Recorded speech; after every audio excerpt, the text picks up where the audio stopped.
চলে এসেছি ছাদ বাগানে অনেক দিন পর ভিডিও করতে।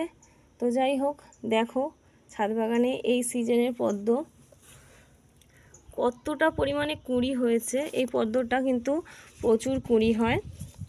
আর পেটালগুলো দেখেছো কত পেটাল, প্রচুর পেটাল। আর যেমন হচ্ছে ফুলগুলো সুন্দর হয় তেমন কুঁড়ি হয়। ছোট জায়গাতেই বসানো যায়, খুব বেশি জায়গার প্রয়োজন পড়ে না। এই দেখো ছোট্ট একটা জায়গাতে বসিয়ে রেখেছি, এখানেও দুটো কুঁড়ি হয়েছে।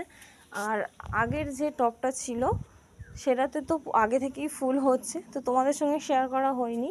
তো দেখো একবার ফুল হয়ে গেছে, আবার নতুন করে অনেক কুঁড়ি চলে এসছে। আর এই যে আছে কাঠগোলাপ, কাঠগোলাপও কিন্তু ফুটতে শুরু করেছে। আর এখানে আরও সব গাছ বসিয়ে রেখেছি ড্রাগনের, দেখো এদিকে বসিয়ে রেখেছি ড্রাগন গাছ। তো এগুলো এবছরই বসিয়েছি, এগুলো এখনও 1 বছর লাগবে সম্ভবত, কারণ হচ্ছে ফুল ড্রাগন গাছে 2 বছর পর থেকেই হয়। তো আর এই হচ্ছে অরেঞ্জ মালটা, দেখো একটা ডালের মধ্যে 4টে লেবু, এদিকে আছে অনেকগুলোই আছে।